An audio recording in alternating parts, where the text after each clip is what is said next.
ग्राम की भीड़ में गुमे नंद के लाल, सारी माया एक है, क्या मोहन क्या ग्वाल। धरती ही नहीं देवलोक में भी सबसे दुर्लभ और प्रासंगिक है नंदलाल। तो जैसे कि आप जानते हैं आज श्री कृष्ण जन्माष्टमी उत्सव है, तो इस मौके पर चलिए जानते हैं श्री कृष्ण के बारे में। कृष्ण विसंगतियों के साधक हैं, वैरागी भी हैं, विरागी भी, योगी भी हैं, भोगी भी, नर भी हैं, नारायण भी, वे एकाई हैं और अनंत भी, रण दुर्मद भी हैं, रणछोड़ भी, वे सहज संसारी हैं और असाधारण मित्र, विराट भी हैं, सूक्ष्म भी, चक्रधर भी हैं, मुरलीधर भी, वे नाचते हैं, गाते हैं और रौद्र रूप भी दिखाते हैं। विसंगतियों को साधना आसान नहीं है, पर उन्होंने सबको साधा, इसीलिए उनका व्यक्तित्व जबरदस्त आकर्षण पैदा करता है। कृष्ण अनूठे हैं, अबूझ हैं, अनोखे हैं, अनजन्मा है। कृष्ण हुए तो अतीत में, लेकिन है भविष्य के। अभी भी कृष्ण मनुष्य की समझ से बाहर है। कृष्ण अकेले ही ऐसे देवता हैं जो धर्म की लौकिक और अलौकिक ऊंचाइयों पर रहते हुए भी गंभीर नहीं है, उदास नहीं है। कृष्ण नाचते हुए, हंसते हुए, गीत गाते हुए कृष्ण को छोड़ दें तो अतीत का सारा धर्म उदास, आंसुओं से भरा हुआ था। राम के जीवन में दुख ही दुख, शिव रौद्र है, संसार पर उतारू है, पर हंसता हुआ धर्म कृष्ण का ही है। जीसस के संबंध में कहा जाता है कि वह कभी हंसे नहीं। उनका उदास व्यक्तित्व और सूली पर लटका हुआ शरीर ही हमारे चित्त में अंकित है। महावीर या बुद्ध भी हंसते हुए दिखते नहीं।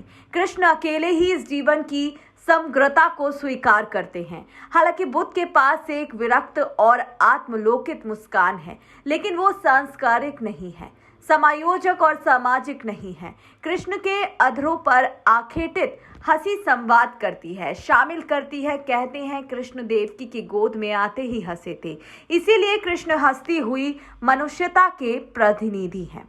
मथुरा से लेकर समूचे देश में हर साल कुछ मूढ़मती कृष्ण का जन्म कराते हैं।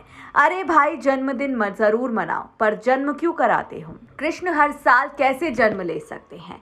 कृष्ण तो आजन्मा है, यानी जो जन्म नहीं लेता, फिर जो जन्म नहीं लेता वह मृत्यु का वरण कैसे करेगा? जो मरेगा नहीं वह जन्म कैसे लेगा? दरअसल कृष्ण देवत्व का एक भाव है जो निष्क्रिय होता है और जब उसकी जरूरत होती है वह प्रकट हो जाता है। तभी तो व्यास जी ने घोषित कर रखा है कि यदा यदा ही धर्मस्य गला निर्भवती भारत अभ्युत्था नन्म धर्मस्य तदात्मानम सृजयाहम्।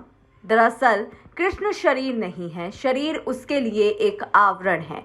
यही तो उन्होंने कुरुक्षेत्र में कहा था, जिसे दुनिया ने गीता के तौर पर जाना। आज उन्हीं कृष्ण का जन्मदिन है। कृष्ण के साथ अपना रिश्ता जितना आत्मीय है, किसी और देवता के साथ नहीं। बचपन से एक तादात्म्य है, रखा सखा भाव है, राज रंग, छल कपट, भक्ति, योग भोग, राजनीति, चोरी मक्कारी, झूठ फरेब, जिस और नजर डाले गोपाल खड़े मिलते हैं, वे हमारे नजदीक दिखते हैं। कृष्ण का यही अनूठापन उन्हें आज भी प्रासंगिक बनाता है। सच पूछिए तो कृष्ण ही हैं जो हर उम्र में हम उम्र लगते हैं। शायद इसीलिए आज भी जन्माष्टमी पर दिल बच्चा हो जाता है। इस उत्सव को मनाने में वैसा ही जोश हम में रहता है जैसा 40 बरस पहले था। आखिर क्यों? 10 बरस की उम्र में तो धर्म के प्रति वैसी आस्था भी नहीं बनती, तो आखिर क्या है इस कृष्ण में जो हमेशा संगी साथी सा दिखता है? कृष्ण हुए तो अतीत में, लेकिन है भविष्य के। उनका देवत्व धर्म ही परम गहराइयों और ऊंचाइयों पर होकर भी गंभीर नहीं है। वो जिंदगी से उदास, निराश और भागा हुआ नहीं है। कृष्ण पर परिस्थिति में अकेले नाचते दिखते हैं, हंसते गाते मिलते हैं। अतीत के सभी दुखवादी धर्म की नींव पर कृष्ण उन्मुक्त समाज के प्रथम पुरुष थे। यही उन्मुक्तता उन्हें देवतत्व से कभी कभी दूर ले जाती है।